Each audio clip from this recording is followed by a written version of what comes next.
tenha muitas coisas. A vida de um homem não consiste na abundância de bens. E contou-lhes uma parábola. A terra de um homem rico deu uma grande colheita. Ele pensava consigo mesmo: o que vou fazer? Não tenho onde guardar minha colheita. Então resolveu: já sei o que vou fazer. Vou derrubar meus celeiros e construir maiores. Neles vou guardar todo o meu trigo, junto com meus bens. Então poderei dizer a mim mesmo: meu caro, tu tens uma boa reserva para muitos anos. Descansa, come, bebe, aproveita. Mas Deus lhe disse: louco, ainda nesta noite pedirão de volta a tua vida. E para quem ficará o que tu acumulaste? Assim acontece com quem junta tesouros para si mesmo, mas não é rico diante de Deus. Palavra da salvação. Glória a vós, Senhor. Glória a vós, Senhor. Que as palavras do Santo Evangelho perdoe os nossos pecados. Amém. Quem puder sentar um instante. A minha saudação aos caros diáconos aqui presentes: Antônio, João Daniel, diácono Severino, Geraldo. Saudação também ao seminarista, nosso querido Robério, que está já com esta celebração, já se despedindo praticamente, né, Robério, da nossa comunidade. Ele que agora retorna para o seminário e dar continuidade à sua missão. Na alegria, saúdo a todos aqui presentes, de modo especial as coordenações dos grupos pastorais, movimentos da nossa paróquia, os diversos setores aqui representados. Meus queridos, amados irmãos e irmãs, no mês de julho, já dando sequência a 4 anos que aqui estou, e já é o 4º ano que a gente celebra durante o mês de julho, o mês dedicado ao dízimo. Já 4 anos, não é nenhuma novidade para nós. 4 anos que eu aqui estou, e todo mês de julho a gente celebra, a gente escolhe este mês para se fazer um trabalho de reflexão, de aprofundamento, porque mês de missão, é um mês de missão mesmo, é um mês missionário, não é um mês apenas para ficar fechado na capela, fechado na igreja matriz, batendo o sino e esperando o povo, não. É para ir nas ruas, nas comunidades mais distantes, ir ao encontro das pessoas para evangelizar, para levar a palavra de Deus, para mostrar às pessoas o que Deus ele propõe, o que ele sugere. Deus não nos obriga absolutamente a nada.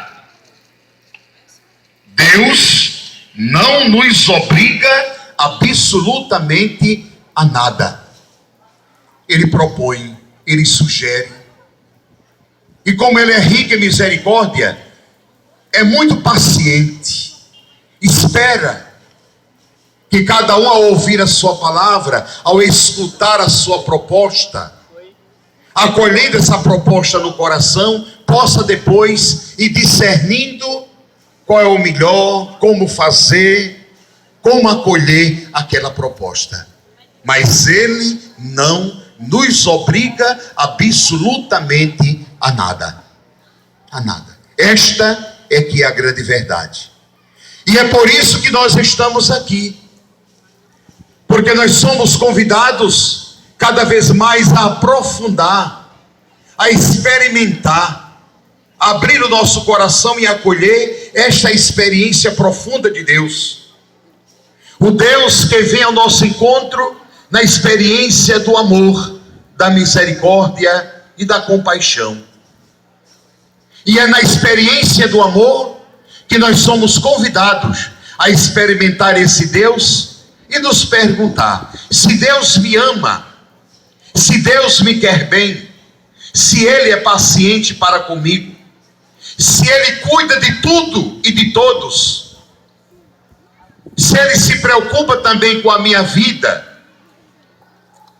se esse Deus é amor, eu na condição de filhos e filhas, imagem e semelhança de Deus, como é que eu estou vivendo? Como é que eu estou vivendo? O filho deve ter a cara, as características do pai. Impressionante. Quando nasce uma criança, desperta a curiosidade. A curiosidade. Qual é a curiosidade? Vamos olhar. Mas é a cara do pai. E também, ou a cara da mãe. Mas é idêntico, é parecido. Porque a criança traz em si as características do pai e da mãe. É verdade.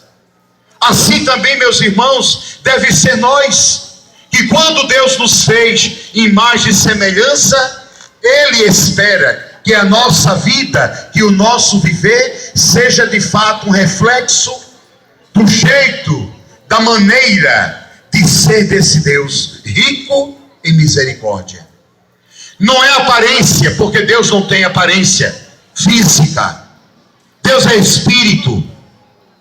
Mas é na ação, nas atitudes, que nós somos convidados a permitir que esse Deus, Ele venha agir em nós, transformando tudo aquilo que de certo modo vem deformando a imagem e semelhança dEle em nós e dos outros. Em nós e dos outros. Por isso nós somos convidados a combater este mal que está aí na sociedade, no mundo. Nós somos convidados a combater de que maneira? Cada um vivendo, procurando ser esta imagem e semelhança de Deus. Cada um fazendo a sua parte. Cada um procurando testemunhar. Para isso, meus irmãos, nós necessitamos não só apenas de ouvir, porque ouvir é muito pouco. O que nós precisamos, na verdade, é dar atenção, é escutar e acolher a santa palavra de Deus.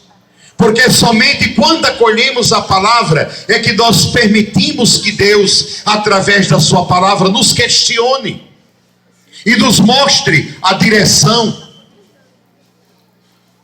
O pai, quando percebe que o seu filho ou seus filhos e filhas não estão mais parecidos, não estão mais obedientes à sua palavra, se ele for um bom pai ou uma boa mãe, se estiver pensando no bem dos seus filhos, com muito carinho, com muito amor, ele vai chamá-los e vai ter uma conversa. E nesta conversa, 50% ternura, 50% eu diria um pouco mais de firmeza. Não pode ser também demais. Tem que ser a metade. Carinho, amor, atenção, mas ao mesmo tempo ser severo, rígido, orientar. Se ele quiser bem aos seus filhos, ele vai ter que fazer isso. Por isso, meus irmãos, que Deus também, através da sua palavra, Ele quer fazer o mesmo. Porque não somos perfeitos, não. Não somos perfeitos. Somos um ser em construção. Todo ser humano, todos os dias, na vida, na caminhada, enquanto estiver em cima da cama lá, 110 anos, batendo e abrindo os olhos, ainda também há uma possibilidade de caminhar, de crescer, de mudar e de se converter. Todos nós somos assim. Ninguém está aqui porque é perfeito, porque é melhor. Nós estamos aqui, meus irmãos, porque queremos que Deus, Ele venha aperfeiçoar em nós a sua graça. Venha restaurar em cada ser humano, em cada coração, aquilo que o pecado, o estrago que o pecado vem fazendo em nós mesmos. E que às vezes passamos para frente, na família, na comunidade, na igreja, na pastoral, no movimento. É permitir que o Senhor venha através da sua palavra nos ajudar a reconhecer, a tomar consciência desta necessidade de restauração, de transformação, de conversão constante na nossa vida. Por isso que agora eu entro no que a palavra de Deus tem a nos dizer. Por isso que o remédio para nós não é só escutar. O remédio para nós pobres pecadores é ouvir e se esforçar para obedecer. E a primeira palavra, a primeira orientação, o primeiro conselho, está na primeira leitura que nós ouvimos, terminamos de ouvir. Do livro do Eclesiastes, que diz assim: vaidade das vaidades, tudo é vaidade. Quem vive simplesmente alimentando a sua vaidade, porque é influenciado pelo mundo, pela sociedade, pelos valores externos do mundo, vai viver uma vida na superficialidade, vai passar pela vida sem saber o que é viver. É querer andar flutuando, simplesmente alimentando as suas vaidades. Paulo vai mostrando na sua carta como deve proceder. Eu não quero me prolongar muito, eu poderia falar muito, mas eu vou já entrando aqui na segunda leitura, que nos fala, que Paulo escrevendo aos Colossenses, ele diz assim: irmãos, se ressuscitastes com Cristo, esforçai-vos por alcançar as coisas do alto, onde está Cristo sentado à direita de Deus. Aspirai às coisas celestes e não às coisas terrestres. O que significa aspirar às coisas celestes? É não buscar alimentar as vaidades. É não alimentar simplesmente as nossas vaidades. Aspirar às coisas do alto é simplesmente tomar consciência e começar desde já a se preparar, porque somos cidadãos do céu, somos cidadãos do infinito. É buscar, é procurar na vida presente, como diz a própria leitura, a investir desde já no céu. Olha lá, a investir desde já no céu. Porque investindo lá no céu, através das atitudes, das obras, a gente está falando este ano e refletindo muito, por exemplo, as obras de misericórdia, que nos leva a olhar e observar o irmão de uma maneira diferente, com os olhos de Deus. Para que servem as obras de misericórdia? Para olhar os irmãos com os olhos de Deus. Sentir a necessidade do outro. E como isso vai se tornando difícil, porque o mundo atual vai nos ajudando e influenciando de tal maneira que nós queremos apenas alimentar, ou estamos apenas preocupados com as nossas vaidades. Por que se mata? Por que se briga? De tantas formas, para alimentar simplesmente as vaidades. E aí, queridos irmãos, que nós somos convidados a tomar consciência que dentro de nós, dentro de cada um de nós, é uma luta que temos que travar todos os dias, porque todos nós somos tentados diariamente a viver e a passar por esta realidade. Vejam bem, dando sequência ao mesmo pensamento e orientação, a leitura do Evangelho de hoje. Jesus vem justamente com esta parábola responder a uma série de questões, mas eu diria, sobretudo, quem vive na vida presente em função simplesmente dos valores, dos bens materiais. Claro que nós vivemos num mundo, numa sociedade, num sistema capitalista, que todos os dias coloca dentro de nós cada vez mais o desejo, a vontade de consumir, de comprar, de gastar, de viver uma vida aparentemente até de sonhos e ilusões. De sonhos e ilusões. A parábola de hoje, que Jesus Cristo fala para nós daquele homem que fez o quê? Juntou tudo, simplesmente para alimentar as suas vaidades, de ter um seu fulano de tal que morou aqui, que era muito rico, que era dono disso e daquilo, para ter o prestígio, para ser lembrado pelos bens que possuía, fez de tudo, cresceu os armazéns, as suas propriedades, pensando que seria eterno, que seria para sempre, e morreu. E se acabou. Pode fazer estátua, busto, pode fazer isso e aquilo, não vale nada. Não vale nada. Porque assim como a terra, fica também por aqui. O que somos convidados e Jesus nos leva a refletir nesta tarde é olhar o mundo e a realidade com os valores não do mundo presente, como diz Paulo da sua carta, os valores do reino. Aspirai às coisas celestes.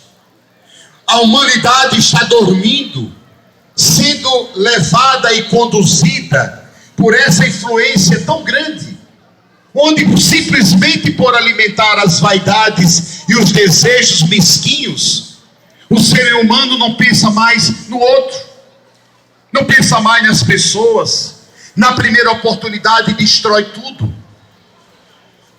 Agora, esses dias, vocês também devem ter acompanhado, um pouquinho de tempo só, que as autoridades deram um cochilo, não sei quantas mil hectares de terra foram destruídas lá no Amazonas, por exemplo. Destruída por completo. Derrubando as matas, árvore com mais de 100, 200, 300 anos, todas para o chão, para colocar capim para o gado. Porque agora não estão preocupados em pensar no futuro do planeta, na nossa família, nos nossos filhos, não. Estão pensando agora na vaidade das vaidades, no lucro, na riqueza. As consequências virão. As consequências de toda essa desobediência ao plano de Deus já bate a nossa porta. Já estamos colhendo a poeira e as enchentes. Já estamos colhendo o mundo que está sendo totalmente, o nosso planeta, que está sendo afetado pela ação devastadora do ser humano. O que é isso, meus irmãos? É simplesmente vaidade das vaidades. Cada um pensando em si mesmo, tirar para si ao proveito, sem pensar no outro, na necessidade da humanidade, das pessoas. Não é este o pensamento de Deus, não é esta a vontade de Deus. Por isso nós precisamos nos reeducar cada dia. Eu estou dando exemplo lá da Amazônia, mas, por exemplo, esses dias não me interessa de quem é a propriedade, não me interessa não, mas eu vou dizer, esses dias eu fui lá celebrar na comunidade Vaca Morta, que vocês conhecem, que é daqui de Alagoinha, em Vaca Morta, e eu percebi quanto desmatamento, derrubando, destruindo daqui a um tempo também, aquelas fontes que esteve por ali não vão existir mais. É a nossa realidade. Porque vaidade das vaidades. O dinheiro, o lucro, é isso que acontece. E é por isso, meus irmãos, que a palavra de Deus combate todas essas atitudes.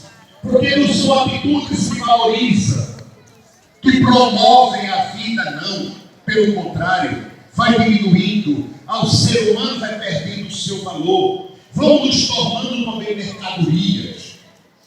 Vamos se tornando parte desse mercado que não tem valor e é comprado por qualquer preço. A palavra de Deus se resgatar em todos nós cristãos, homens e mulheres de Deus, o cuidado, o zelo pela sua palavra, o respeito pela vida, pelo ser humano, o testemunhar a nossa fé que nos leva a um compromisso na defesa da vida, que nos leva ao convite a nos converter constantemente.